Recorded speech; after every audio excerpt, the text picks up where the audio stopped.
I'd like to call the Madison Public Schools Board of Education meeting to order. Rise for the Pledge of Allegiance. Pledge allegiance to the flag of the United States of America and to the republic for which it stands, one nation, under God, indivisible, with liberty and justice for all.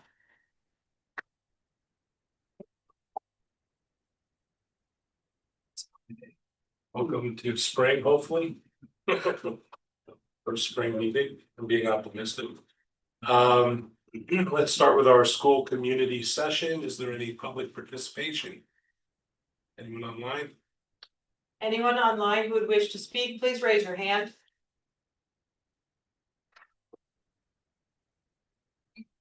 Okay, looks like no.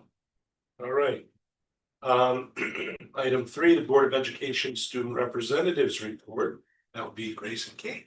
Good evening, everyone. The first thing on our agenda is that next week is trimester 2 exam. So unbelievable that we're going to be 2/3 of the way done with this school year. Senior year is just flying by, but teachers are starting to prepare lessons and overviews to help students be successful for the exams that will take place next week. And then the second thing is that last Friday, Miss Shoreline, Connecticut came and visited student leadership, which is comprised of the class officers, Kate and I. And she spoke about leadership and gave us some tips on successful leadership and taught things such as the difference between responding and reacting and how it's really important to embody the characteristics of leadership that we try and uphold at hand. So that was our second thing. And then the third thing is that scholarships for seniors were recently handed out. There's like over 100, I think. So lots of scholarship opportunities. The deadline is the 20th. So I encourage everyone who knows a senior to apply. There's all different types that students could qualify for. And then on the topic of scholarships, I know I announced previously that I think I was a semi-finalist at the time for the Coca-Cola scholarship, but in February I found out that I was a recipient. So yeah,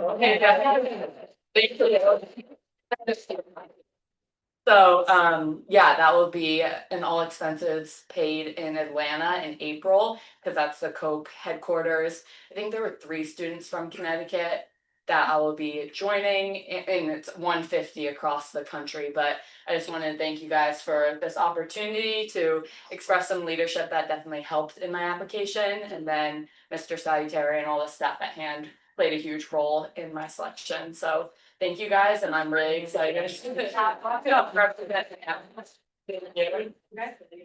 congrats, great. Yeah, thank you. Not too much pressure for you.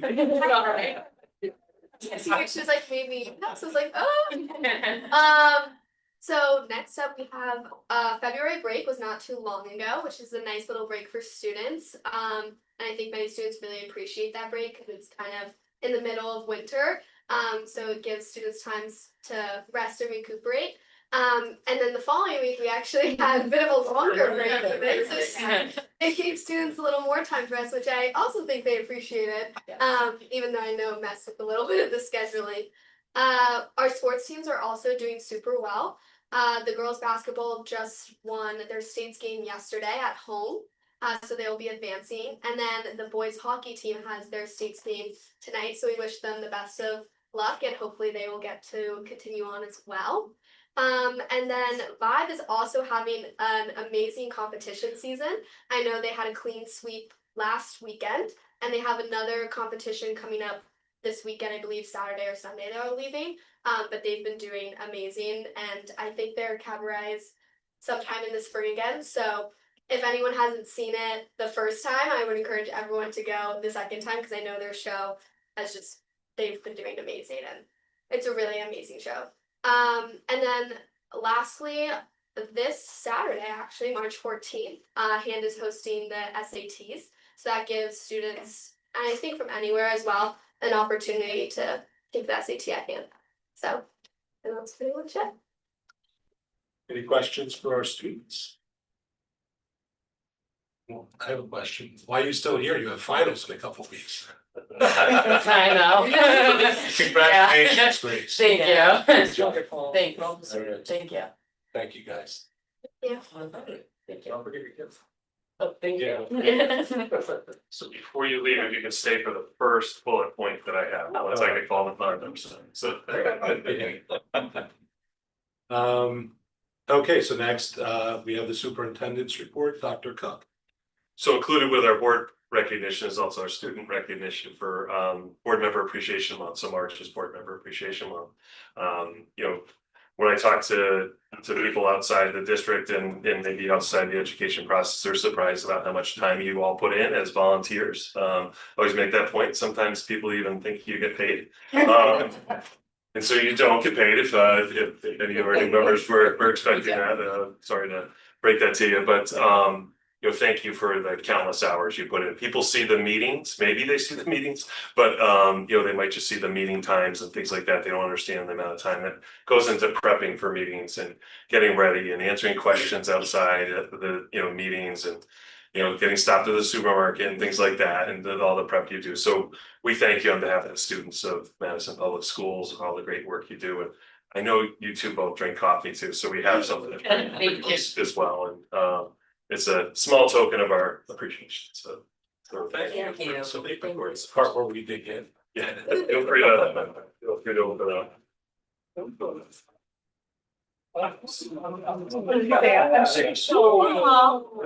Very nice. You know. Thank you. Bye-bye.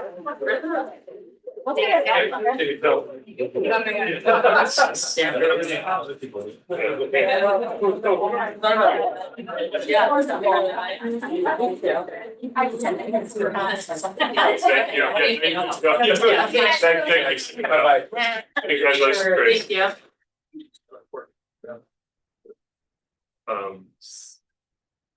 The finance committee, Galen will cover some of this, I'm sure, during finance, but he knows I'm speaking to it now as well.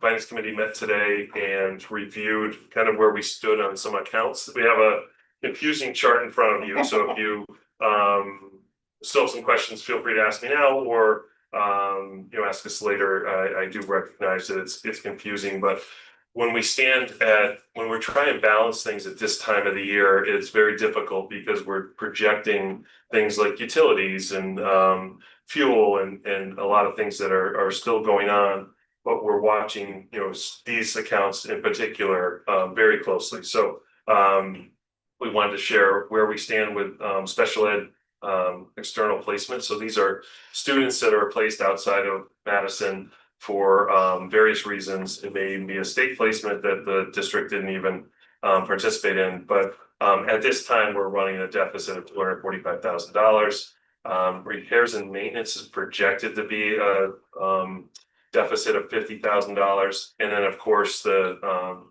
big lead in was the snow, and that's probably the most unique piece for this year that we're dealing with. And so at this time, those are the deficits in the snow and the custodial overtime account, because as I shared, most of the storms hit during the weekend or certainly had time beyond the regular custodian day to clean up and limit the number of snow days we've had. So you know, our staff has just done an amazing job of limiting the number of snow days, and also the delayed openings, early releases. They come in very early, a lot of mornings, even earlier than normal, and driving the roads, giving us information and getting ready for school to start. So at this point, it's $120,000 deficit snow and $25,000 deficit in custodial overtime. Because I knew there'd be questions, I wanted to provide a little bit more detail on snow. Our original budget, which has been, you know, cut over the years because we've had such a you know, such lack of snow and easier cleanups, is basically $65,000. And as you can probably imagine, it didn't go too far this year. Last year we had a positive balance in that account.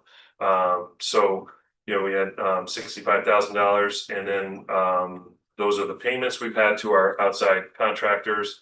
And then we have an emergency maintenance account that is shifted each year to either snow if it's needed, or repairs and maintenance if that's needed. So there's $50,000 that have gone towards snow payments. So as I mentioned, we're about $120,000 in the hole for snow. In terms of our major accounts that we know are running on a very positive basis is utilities, so Neck River is performed even better than we anticipated for energy efficiencies, and so we have about $20,000 of savings in Neck River. And Daniel Hand was shut down for all of the end of June, July, and August last year, and really just skeleton staff there. And all the administration except for Mr. Salvatore moved to Polson. So pretty much the building was off line. And so between that and some other small savings in utilities, we have $50,000 in utility savings. The good news about Neck River is that does transfer into next year. So that's the piece that Daniel Hand will not, because we'll be busy over there this summer running AC and holding programming. I have a question. How much is Hand and how much is Neck River? It's basically $20,000 for Neck and about $25,000 for Daniel Hand, $5,000 for our other accounts in utilities. HR, as you know, for next budget, we are reducing some positions that have been open all year. So that's the result of those positions being open. Also some changes in positions. So we had, say a science teacher retired mid-year, and we hired a new science teacher at a lower salary. So that was some savings there. Some other unpaid leaves that come up that provide some savings. So that's a conservative estimate of $280,000. We have placed a basic soft freeze on building lines. So what that means is classes that need continuing support, like our foods classes or classes that need supplies, we allow them to continue to purchase those. But any major purchases, they have to be approved through Stacy Novitz or myself, because we are concerned where we are in the budget. We feel we're going to be okay. It's not not catastrophic, but we want to make sure and give this a couple more months to see where we are. So we put a soft freeze on that, and that will net some savings at the end of the year. Other special ed line items are running on the positive, so we're still working through that, but we anticipate some savings there. And then also our legal account has some savings in it, so $20,000 in legal account. We did not have any major negotiations this year. We will next year, but there's some savings from that. So all totaled, we're about $80,000 in the hole right now, but we're working hard to identify other savings, and we will be okay on there. The board does have a savings account for special ed, so we have an amount of money set aside for special ed. If we run over in special ed of $350,000, that could be something we utilize, but at this point, we do not feel we will be able to find that $80,000 or more and finish in a positive when we close the books, in late August. But we do have that safety net that we do everything we can not to utilize. And I do know some other towns are going to other boards of ed are going to the town to ask for some snow reimbursement, but I don't think we're really in that position to do that yet. I don't think we'll need to do that. So that's also another option if we needed to utilize that. Any questions on that?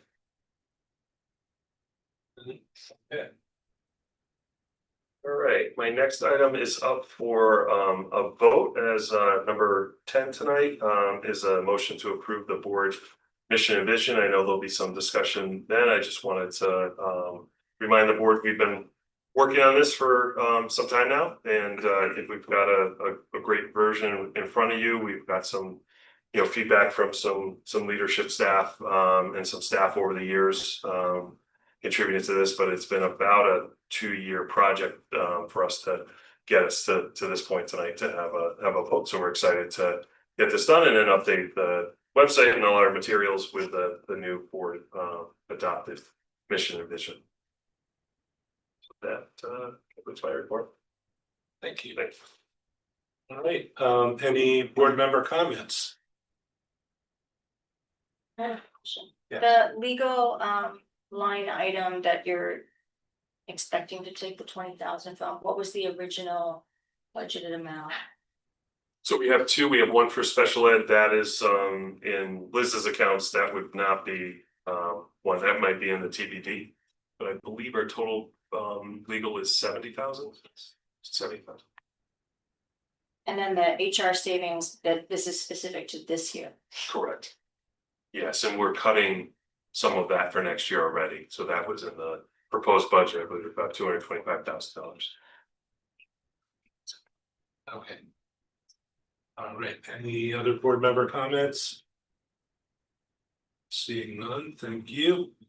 Number 6, audience response to information presented. Do we have anyone online who wants to speak? If you're online and would like to speak, please raise your hand. Okay, like a no, thank you. Item 7, consent agenda. I would entertain a motion to approve the consent agenda. So moved. Second. Seconded by Ian. Thank you both. Any discussion? Seeing none, all in favor, aye. Aye. Opposed, nay. Any abstentions? Motion carries 8-0. And now we're gonna move on to item number 9, which is our board committee and liaison updates. And we'll start with the curriculum and student development committee, which didn't meet today. Kathy? Yes, okay, so we had a really great presentation. It's always nice to be in the thick of things. We were invited to go to the STEAM room at Neck River. And all of the different presenters being Michelle Horn, she's the curriculum lead, Amy Casey and Megan Foster presented. They are the K-5 STEAM teachers. Mike Ginsberg, who was not able to be there because of fencing final, but what Michelle presented on his behalf, and Mike Kiefer from the high school, and Dan Grenier, the CT coordinator. And we also had a little bunch of kids from the elementary school who shared with us some of the work that they've been doing in STEAM as well. So it was really great to see. It's always a pleasure when the kids are part of the board meeting. It's always my favorite. So basically the committee received an overview of the district's K-12 STEAM continuum, which has been designed to build skills progressively from kindergarten through high school, while increasing student agency and real-world application. At the elementary level, the program is structured around 3 components. They have paired with Lego, and they use Lego Spike kits for coding and engineering. They use Lego Science kits, which are aligned with grade level science standards, and they have makerspace project areas in their rooms as well that integrate design, environmental problem solving, and collaboration, which we saw videos and photos and just lifetime in the moment. It was really, really great. Students engage in hands-on projects such as designing amusement park rides to study motion and energy, or developing environmental solutions. Early feedback indicates high student engagement and strong skill transfer across the grade levels. At the middle school level, Polson offers a technology, engineering, and design, they call it TED, elective for grades 7 and 8 that begins with an analog AI unit exploring pattern recognition, bias, and automation. So what they do is they don't start with the AI tool itself, they start with kind of unpacking the back end of how it's structured. So kids don't really jump right in. It's more about how it can support their work. Students can choose between 2 tracks. They can do retro tech, focused on coding and mechanical engineering, or Studio 30, which emphasizes digital design and visual systems. Both tracks emphasize creativity, iteration, and problem solving. The district also highlighted strong robotics program, with the Polson robotics team recently being awarded the world championship, or they're going to the world championships in St. Louis in summer, correct? No, April. April. And that was after winning the Connecticut State Championship Program Excellence Award. So they're very, I think it's a bunch of eighth graders, five eighth graders. And then at the high school level, the department it has recognized its curriculum into career pathways aligned with industry credentials, including Onshape Association certification, Auto Upkeep pre-certification, and OSHA 10. Students also have dual enrollment opportunities with UConn, Quinnipiac, and Goodwin University, so where they can earn transferable college credits, which is great. Finally, the Fab Lab shared, and I know many of us have been to the Fab Lab, which was such a great, several years, it's 4 years ago now, it's shocking. But it already sounds and looks like so much more vibrant excitement is happening there. It's just evolved into a wonderful space. The gentleman, Mike shared that kids will go in there during their breaks, during their lunches, they'll take time to just kind of hang out there, and so it really has, which was sort of when it was kicked off, it was very much like that, but now it really is like a great place to land for our kids. And he shared about the student projects that are using advanced fabrication tools such as laser cutters, CNC machines, 3D printers, electronic stations, and music studio. The space allows students to pursue independent design and engineering projects while applying skills learned in class. Overall, the committee was impressed by its strong vertical alignment of the program and the opportunities it provides for students to develop technical, creative, and problem-solving skills from elementary through graduation. And that was our wonderful evening. It was really, really fun. Very engaging. Questions? Excellent report, and honestly, the presentation was phenomenal, and seeing like the kids in the K through, or the, really K through 5, demonstrating some of their like really advanced gadgets they were working on, and how they were interacting with their mechanized, things that they built with a touchpad and everything. Yeah. It was And they coded. amazing, Like, and they coded it. Yeah, they start coding all the way down to kindergarten, really. And the whole process, that engineering process that they follow, is just so, it just seems like it's so high school for the littles, but they just, so comfortable they were, so comfortable. It was wonderful. It was a really great evening. And the TED part of the program, Yes, yes. Olson, it's amazing to me how they kind of work out an analog version. Yeah. All in advance of what the AI is going to do. Yes. And then they have the AI do it, and it just kind of reinforces that, like you said, where, it reinforces that the creative process, some of the genius needs to come from humans, and then you use AI to supplement. Right. And that is our mission in Madison. It's very much, it just is so aligned, and you can see the through line.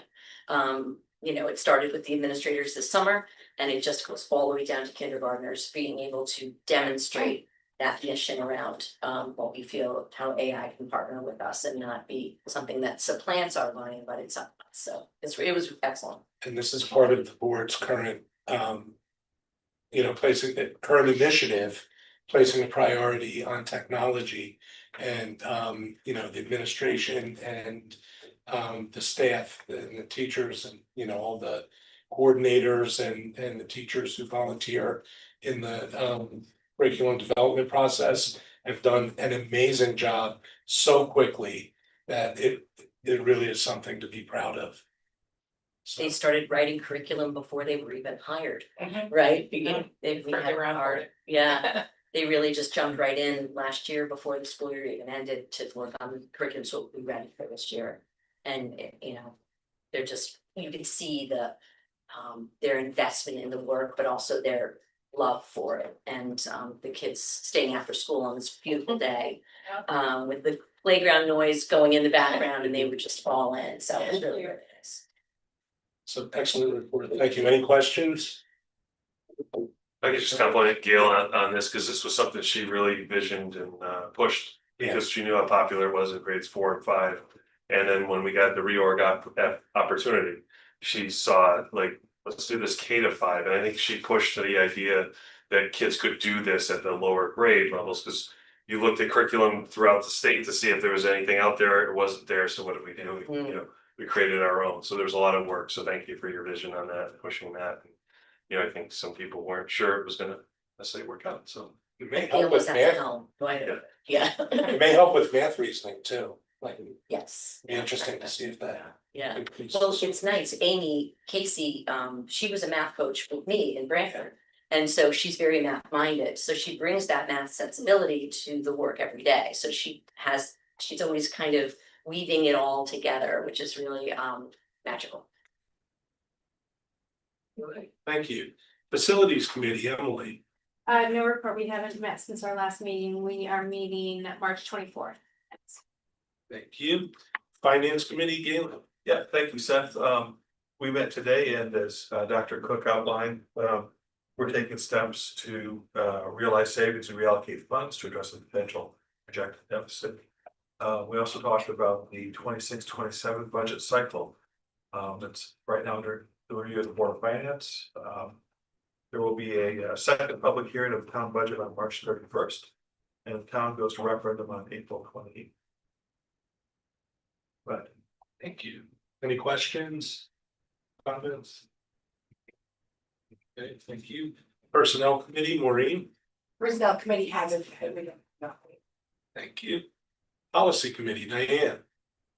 Well, we have not met since the last meeting, but you will see in your packet, you have two policies for review that are first reading tonight, and usually we don't, or I don't talk about them because it's a first read, but I do wanna touch base with you about the first one, the 6144.2, reevaluation of challenged instructional materials and library media center resources.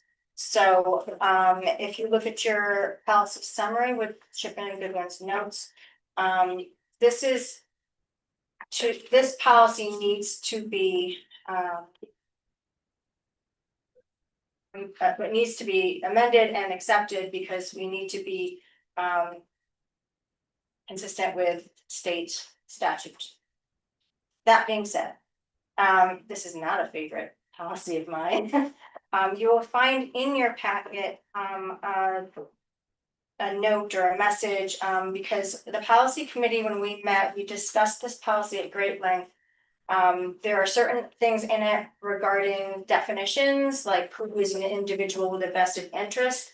And the definition comes straight from the state statute, so there's no amending who is considered an individual with a vested interest.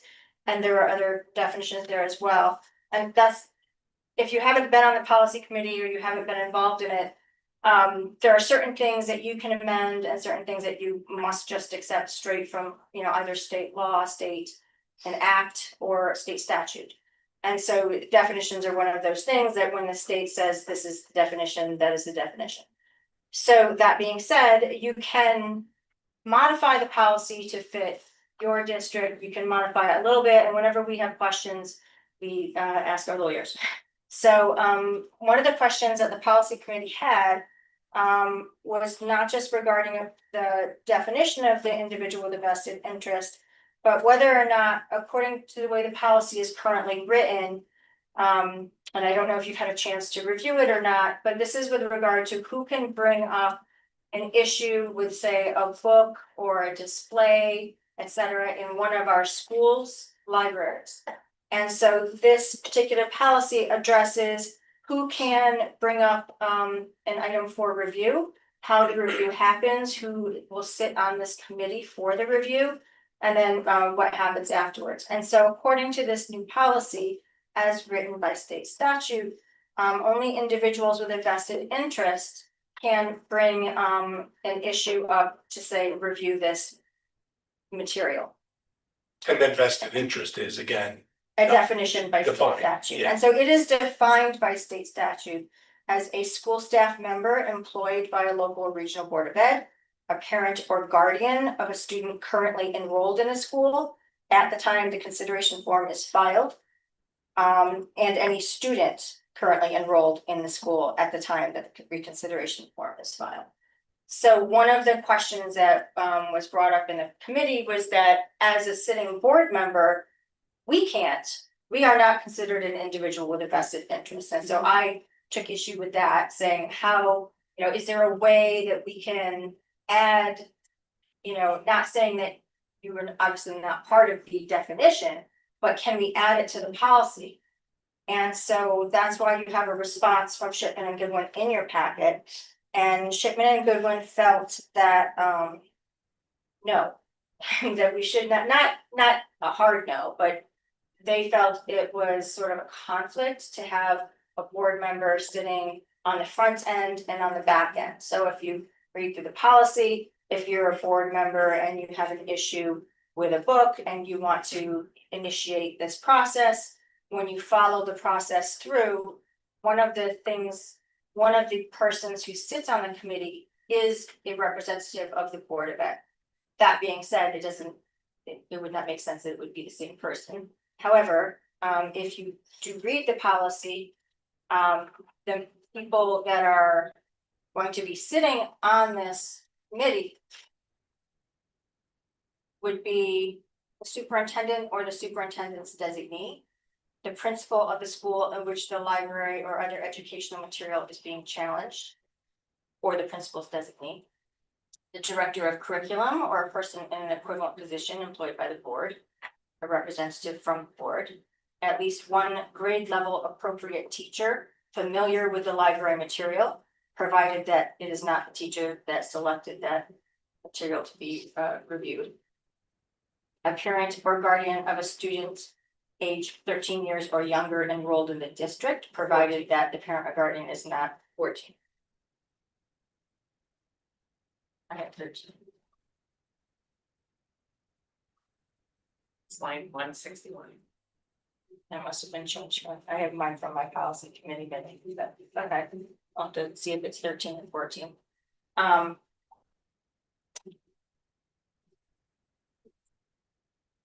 know my original policy one, it says 13, so. So the F is 13 or younger, and then G is 14 and older. Oh, sorry, I was ahead.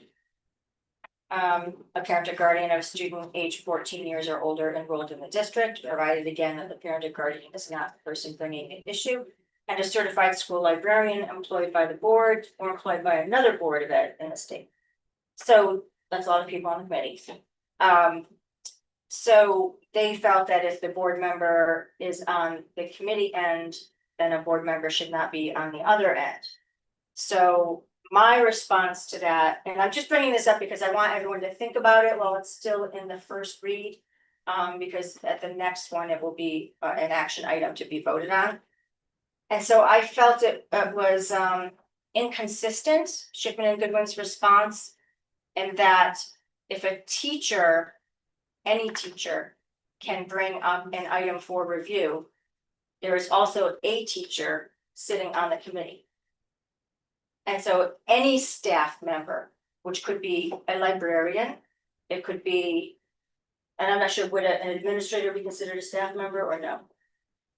No, I think that's Okay. separate, yeah. So a teacher, a librarian, they would also be on both ends. If they were someone who wanted to bring forward, obviously it would not be the same one, but it's the same situation as a board member. And so I felt like the response from Shipman and Goodwin to me felt inconsistent. Because if you can't have a different board member sitting on the committee then raise the issue, why can you have a different teacher or a different librarian? And then I also thought about this, and I didn't actually say this in my commentary back, Gina was coming anyway. That if you have a librarian on the committee, to me, that seems a conflict of interest. Now, it is under their purview, certainly, in their area of expertise, certainly. However, it seems to me a conflict of interest because they are the ones who put that book or library material or display in the library. They all follow the same Standards. Thank you. They all follow the same state standards, the same librarian standards, they have a librarian association.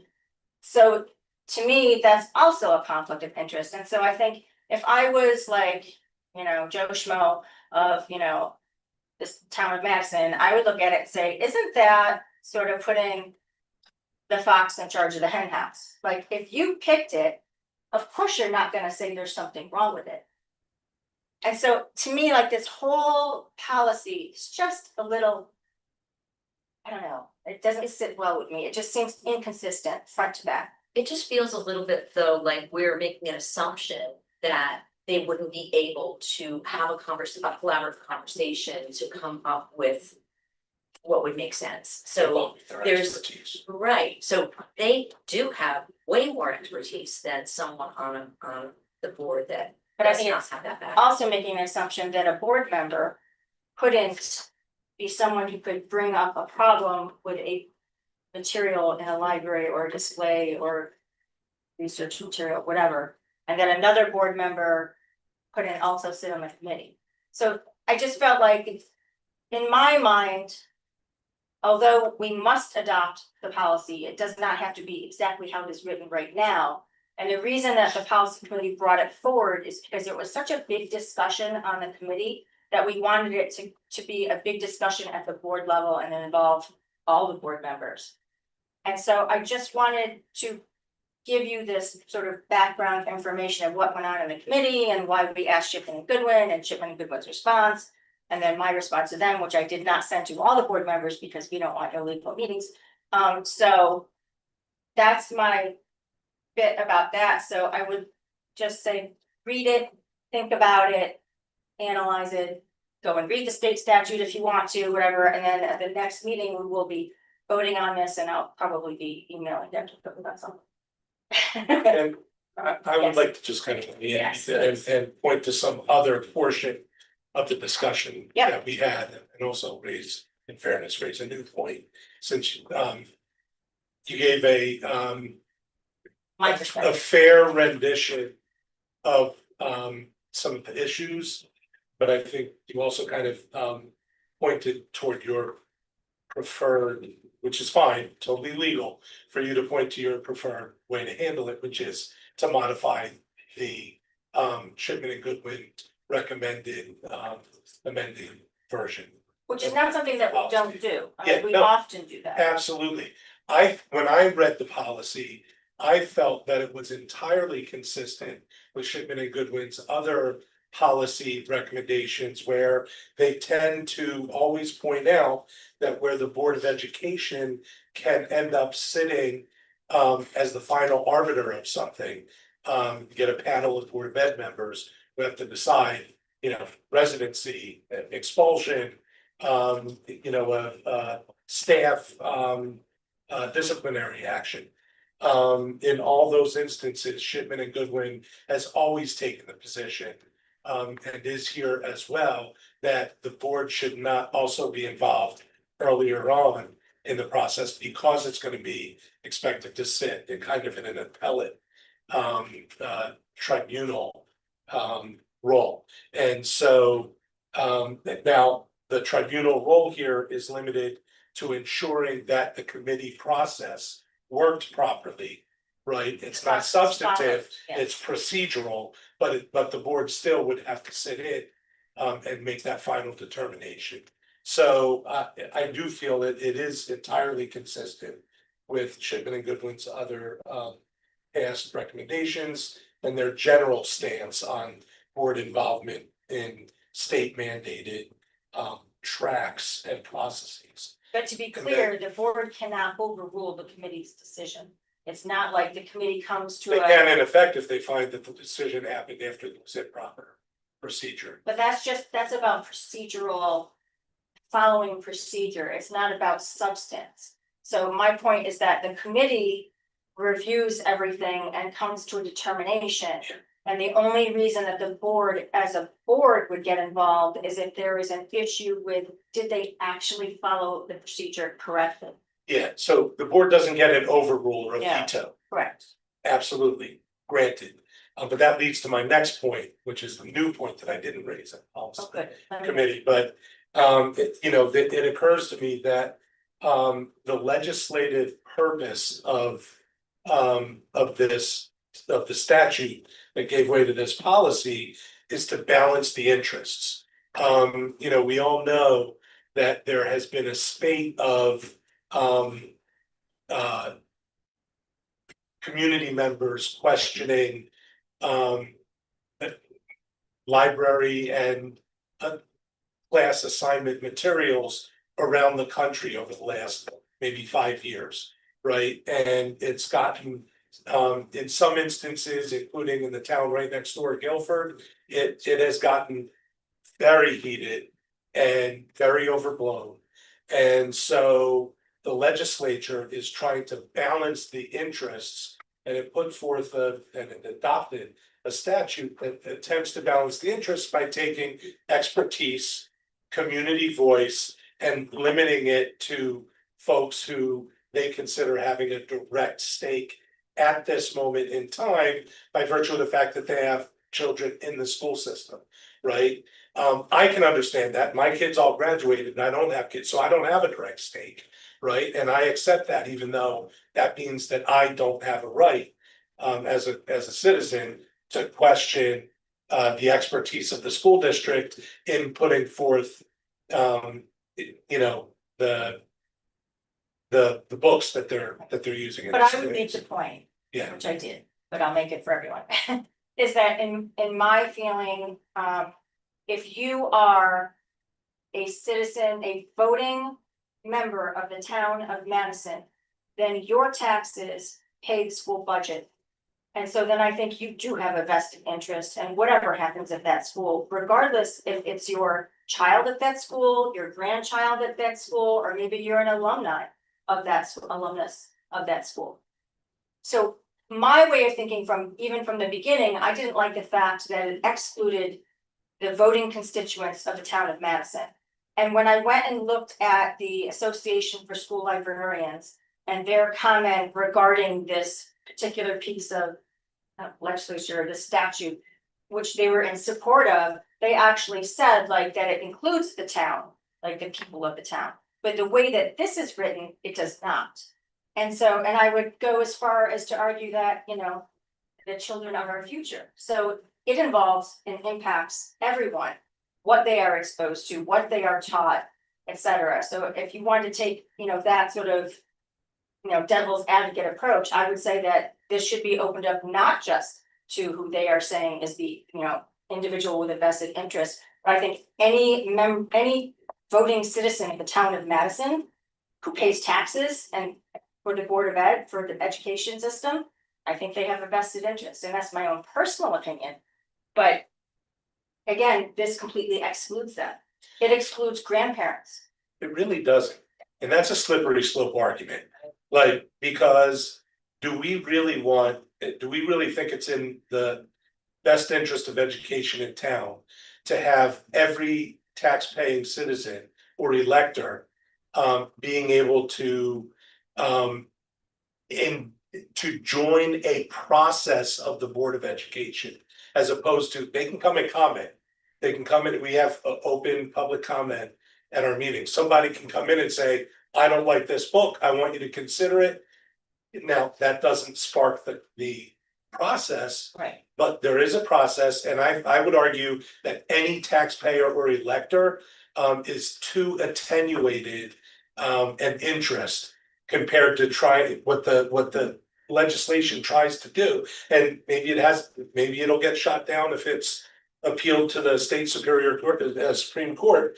But for now, it's the legislature's best attempt to say, we have to focus on the material that experts and librarians have deemed appropriate, and kind of have a process to challenge that, but by people who are more directly impacted.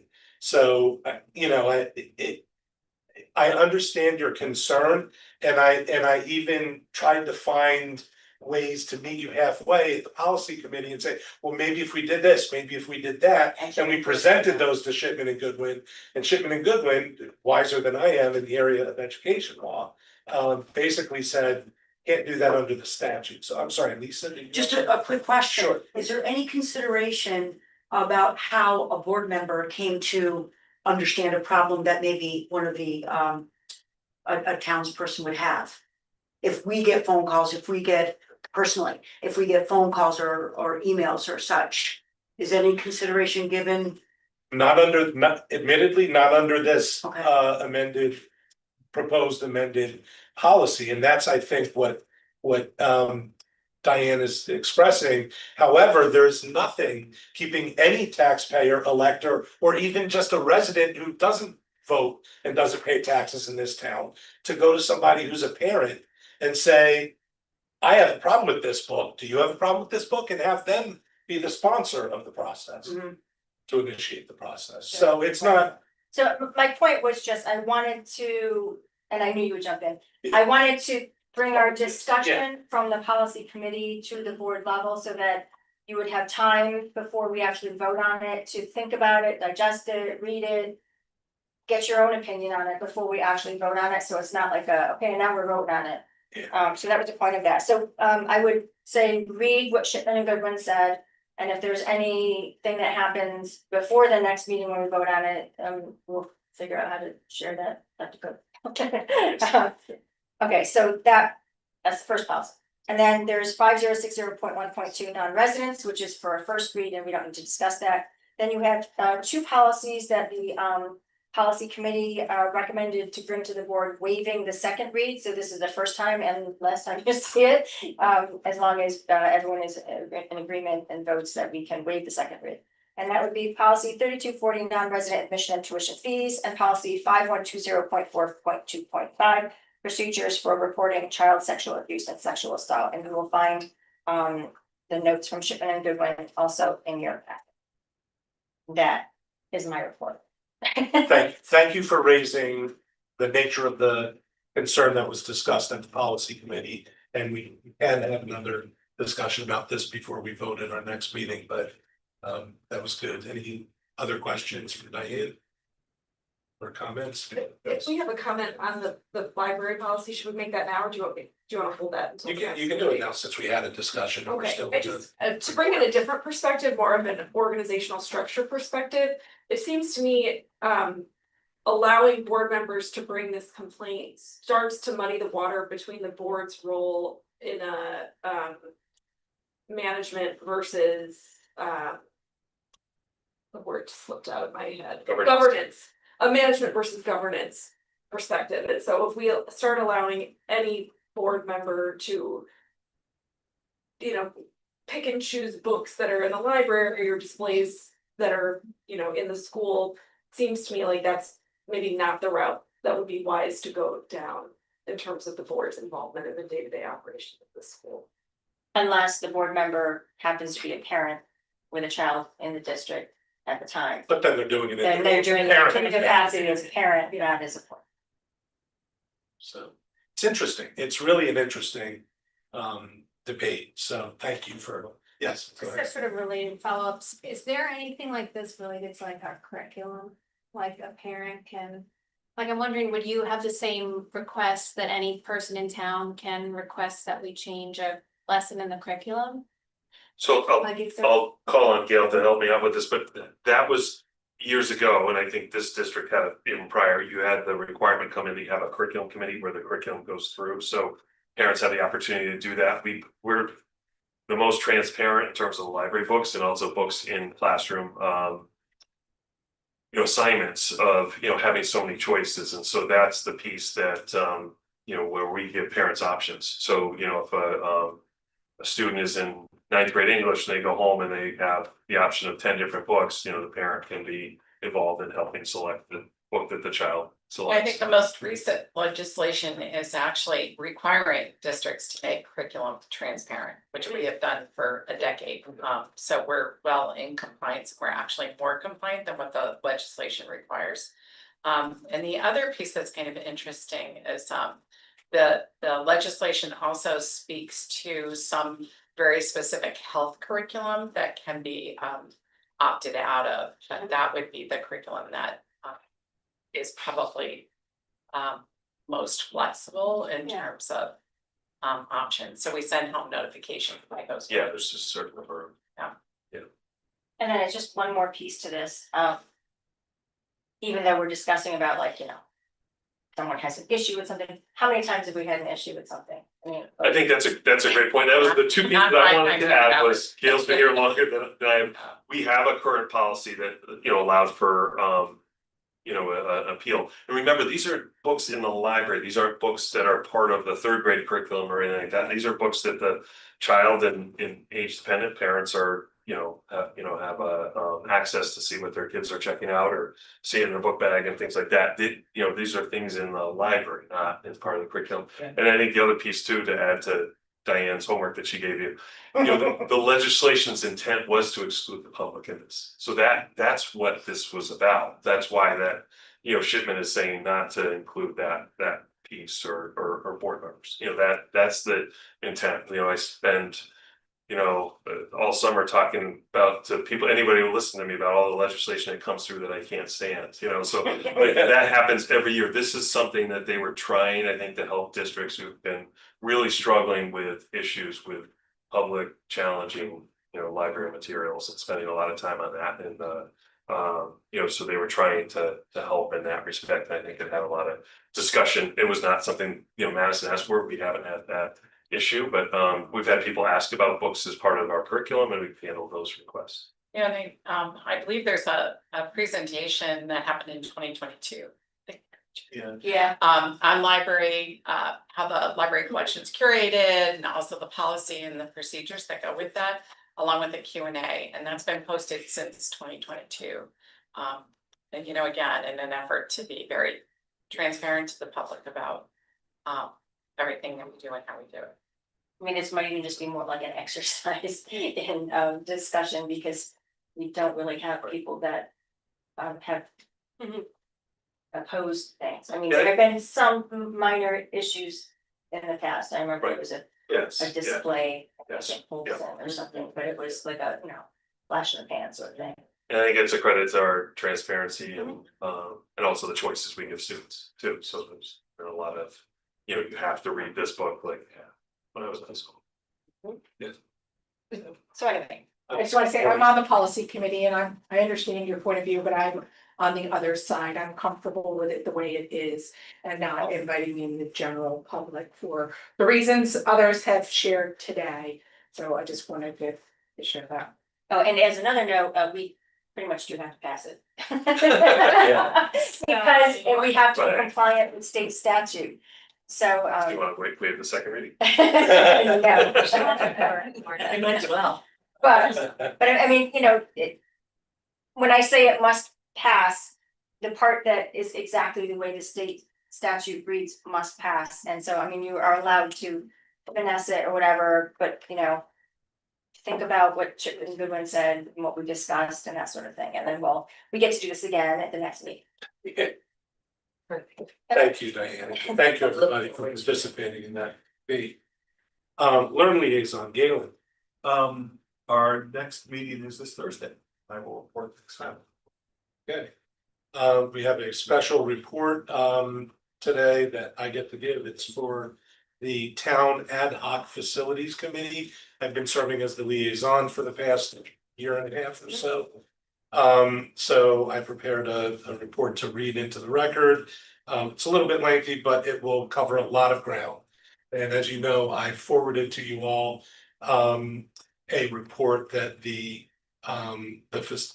Town Ad Hoc Facilities Committee shared with the Board of Selectmen and the Board of Selectmen's request, where it weighed in on I think 4, maybe 5, but I think it was 4 proposals that the town got in response to the expression of interest kind of pre-bid process it did after the Academy referendum failed for the use of the Academy building and property.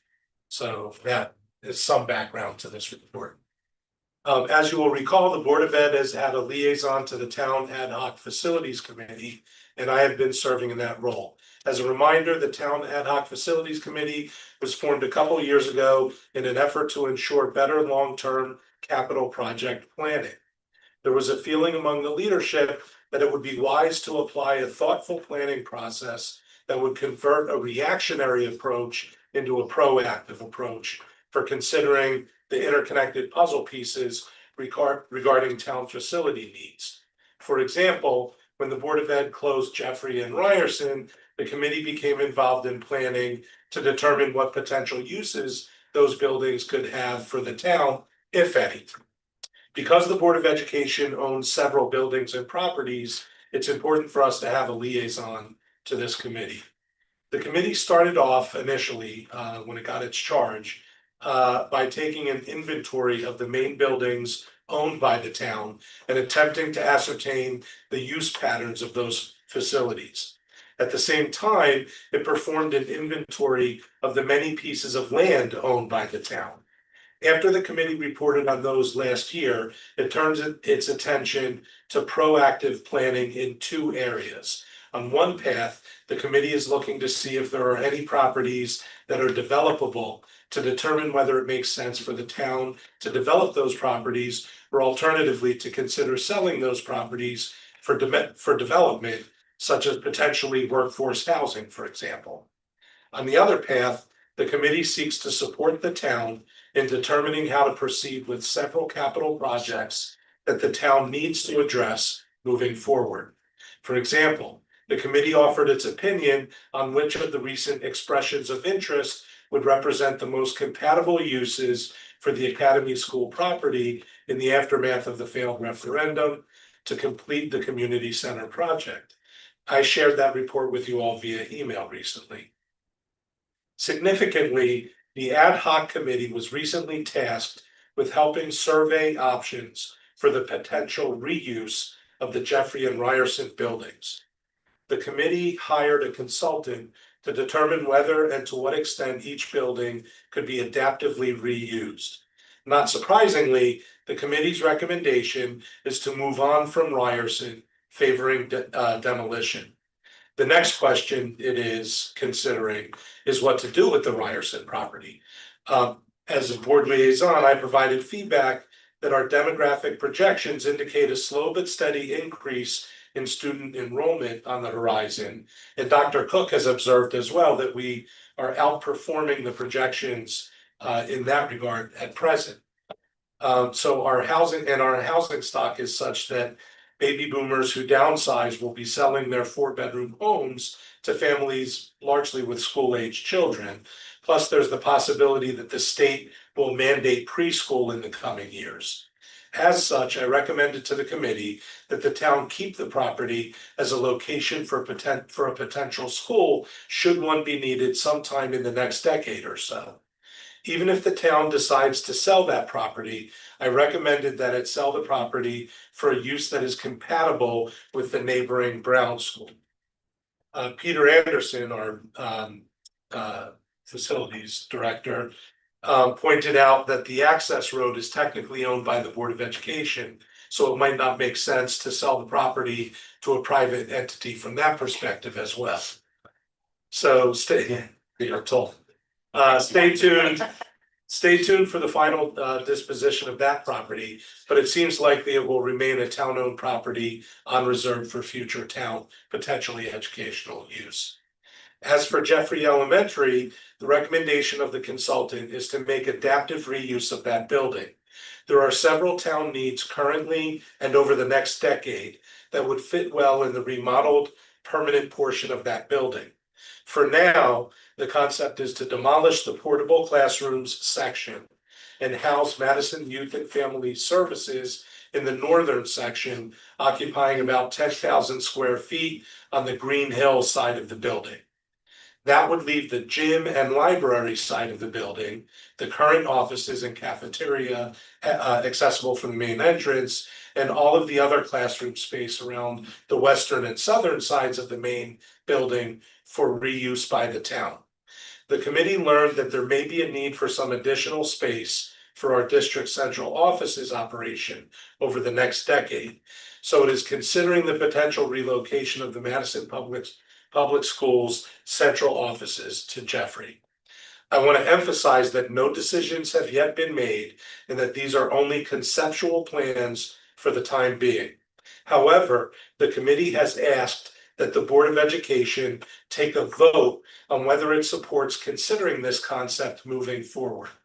I've discussed this with Dr. Cook, and while I'll allow him to speak for himself after this report, it appears he is supportive of allowing the town to consider this concept further without taking a position at this time on whether he fully supports the move until a lot more is known.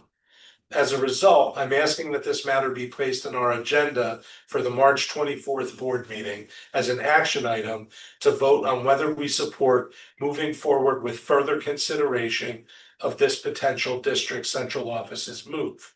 If central offices are moved to Jeffrey, that would also open space for additional town offices at town campus that are deemed necessary, on the horizon as well. That concludes my report, and I'd invite any discussion or questions based on the report at this time, although I would first like to ask Dr. Cook to comment.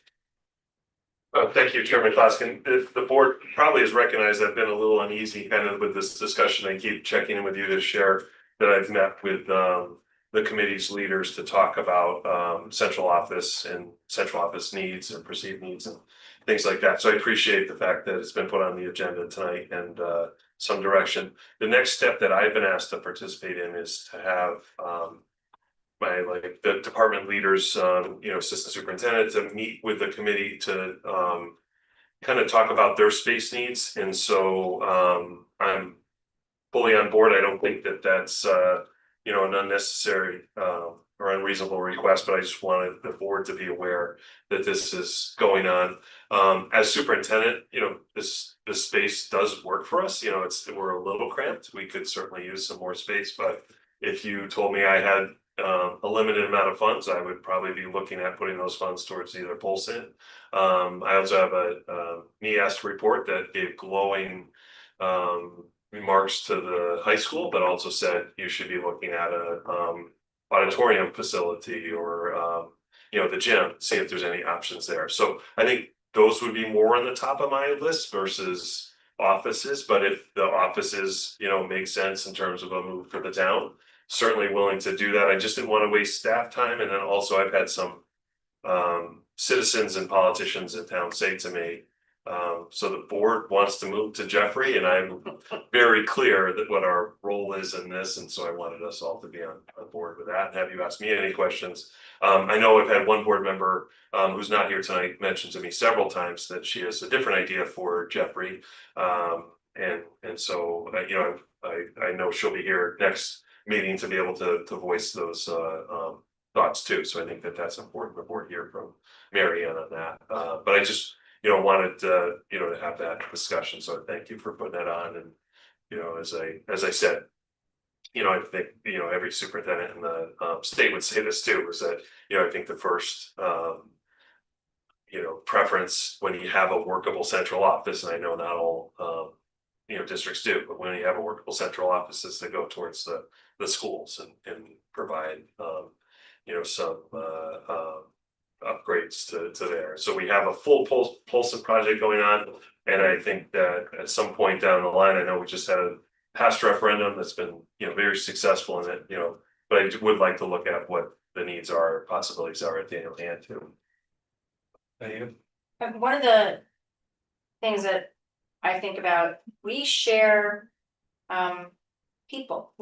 We share our tech person, we share our finance person, we share our human resources person. We have a lot of shared services. Not human resources, but everything else was right. Okay, Yeah. so, but I feel like, when we're all together in one building, I think naturally it's easier to work with, but if you remove the central office and move it over there, they're still town. So then do they move? Do they stay? And then I think it's gonna be more inconvenient, just for like the casual, like, okay, I got a question, it's gonna, I think it's not gonna facilitate things. So that's my one thought. And my second thought is, how are we supposed to weigh in about whether or not we would like to support something like this when there are no monetary values attached to anything?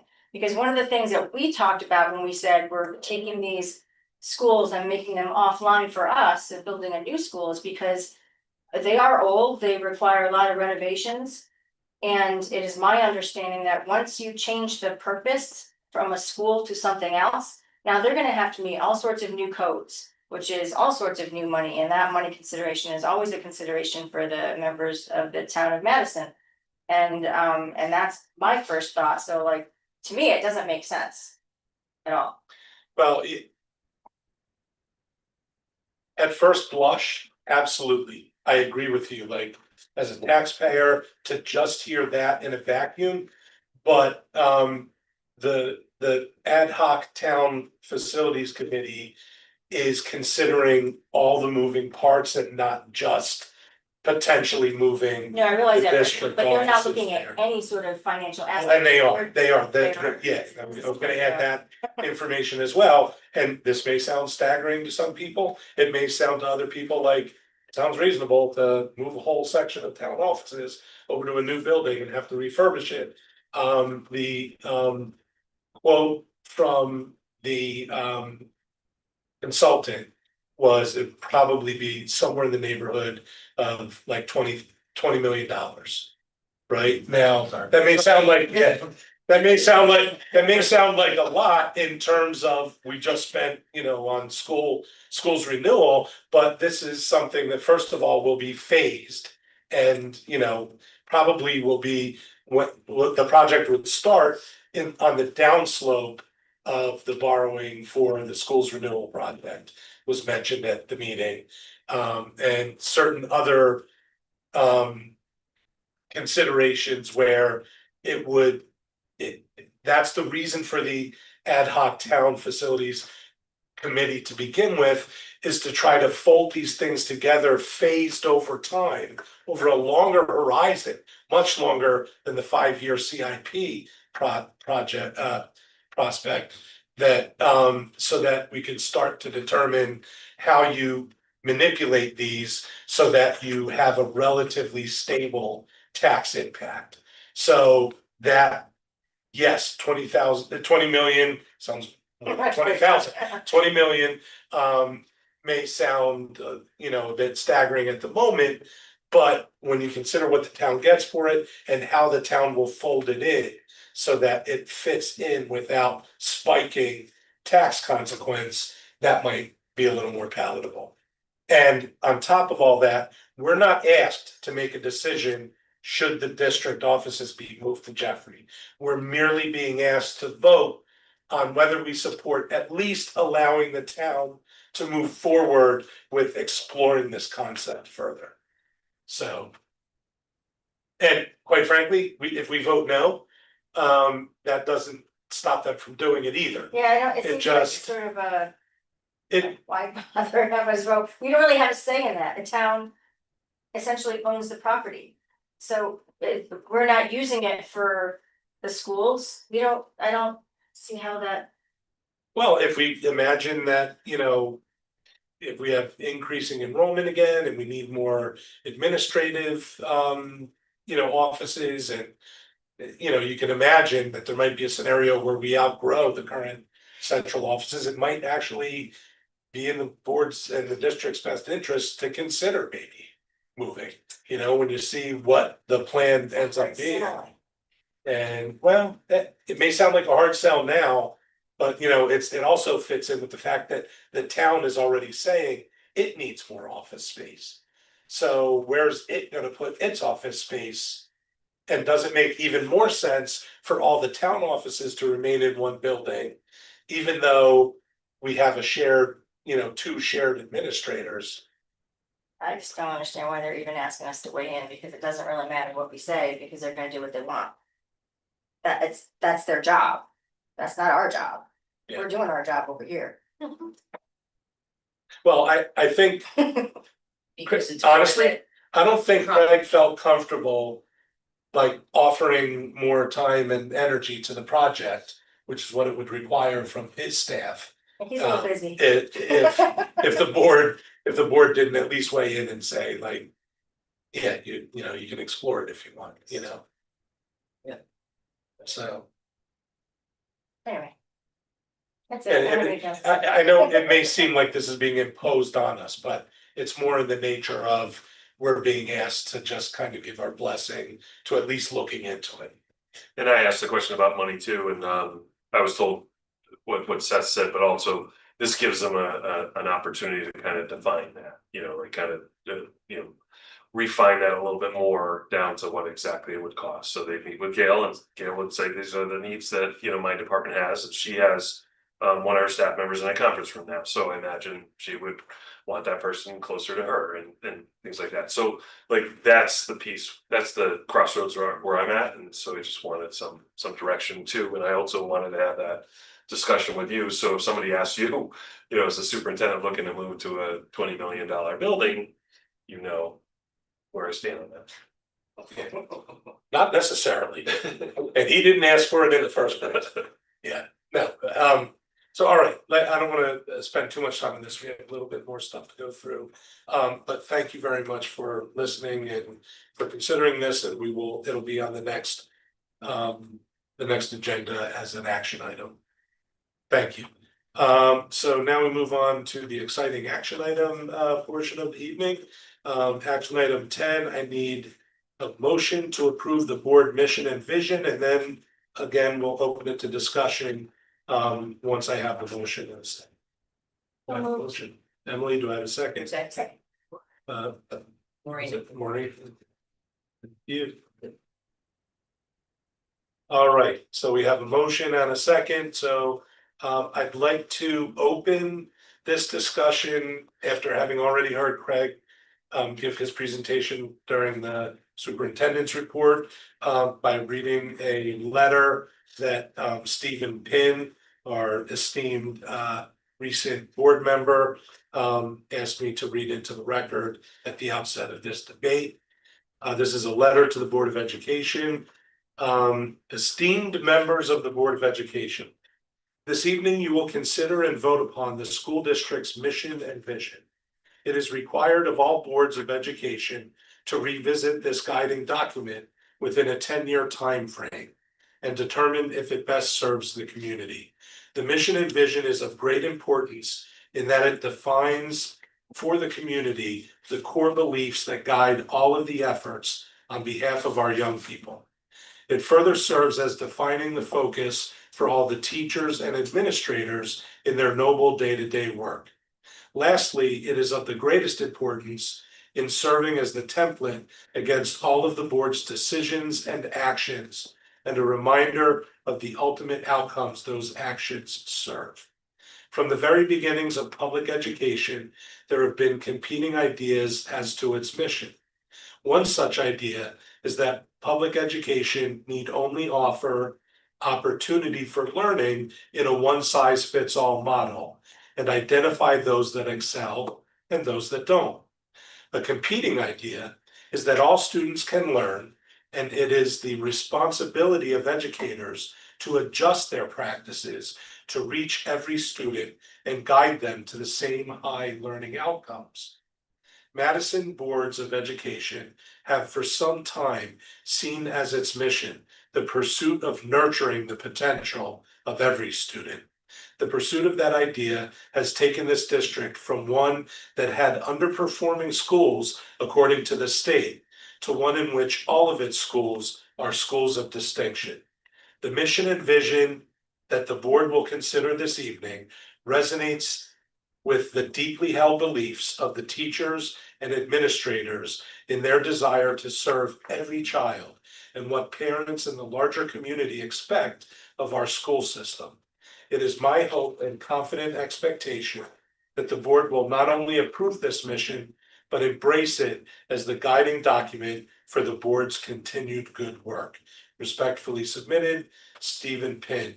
I sincerely apologize that I did not deliver it with that booming deep voice that Stephen has, but I hope I gave it justice.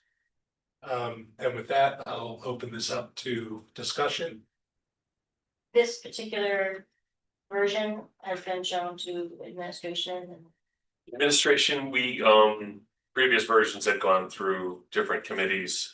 There's some slight changes to this that have not, but I think they're all within the intent of the groups. The one thing that I love about our mission that I've always loved is its emphasis on the joy of learning. And future outcomes and preparing our students to be lifelong learners and contributors. And I think those are very worthy kind of goals for us to set out. And I do think that by keeping this largely intact, yes, we're revisiting it.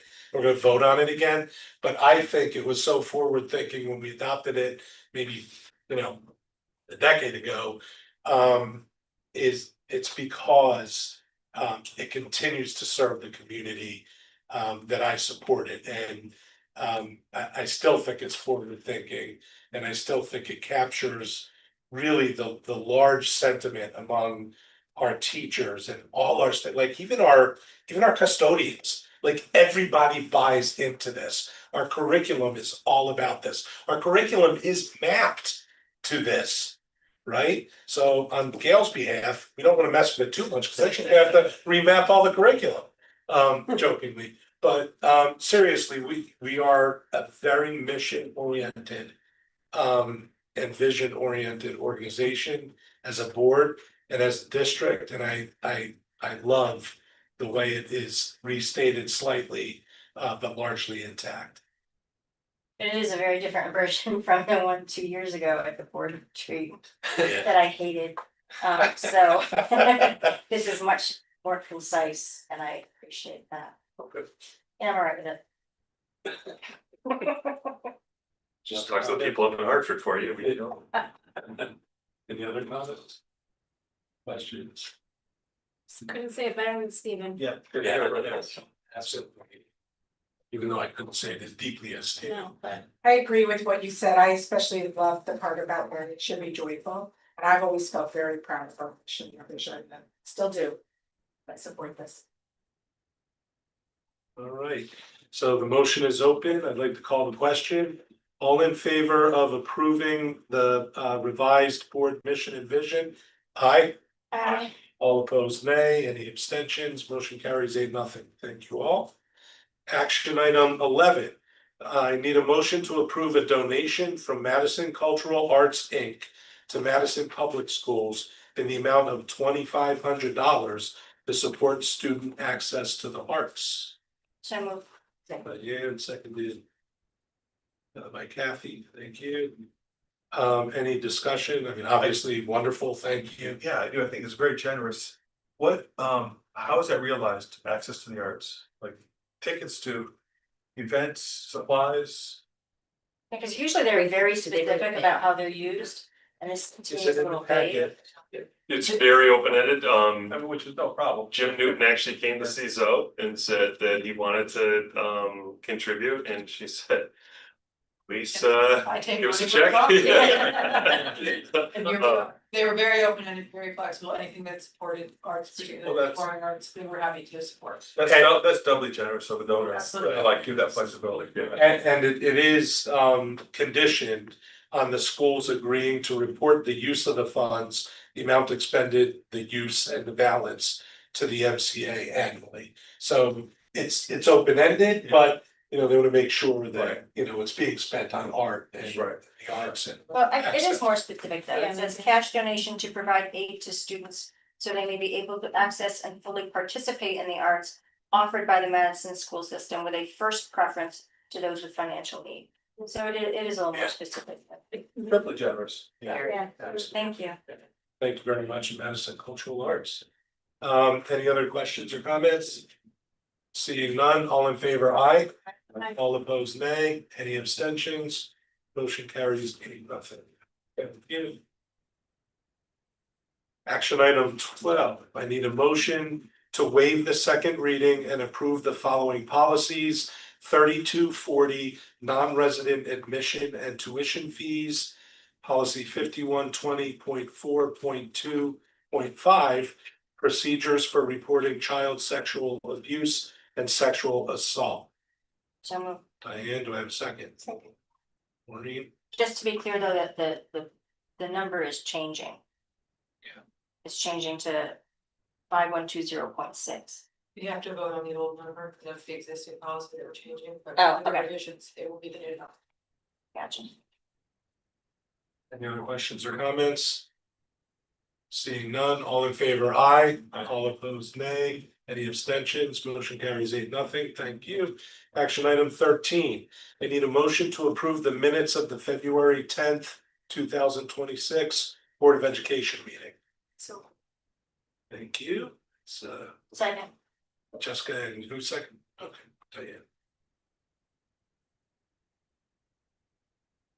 Thank you both. Any recommended or requested edits? Seeing none, all in favor, aye. All opposed, nay. Any abstention? Motion carries 8-0. And action item 14. Final action item for the night. I need a motion to approve the minutes of the March 3rd, 2026 special Board of Education meeting. This is the one where we approved the change in the calendar. So, Second. And seconded by, is that Lisa? yeah. You. Any discussion, requests for edits? Seeing none, all in favor, aye. All opposed, nay. Any abstentions? Bless you. Motion carries 8-0. I know Mary Ann's not here, so probably no one will say anything, but any future agenda item requests? Not right now. Okay, good. And finally, I will entertain a motion to adjourn. So, Diane, a second, Second. Emily. At 8:21, yeah. Any objections? No, and all in favor, aye. All right, all those no,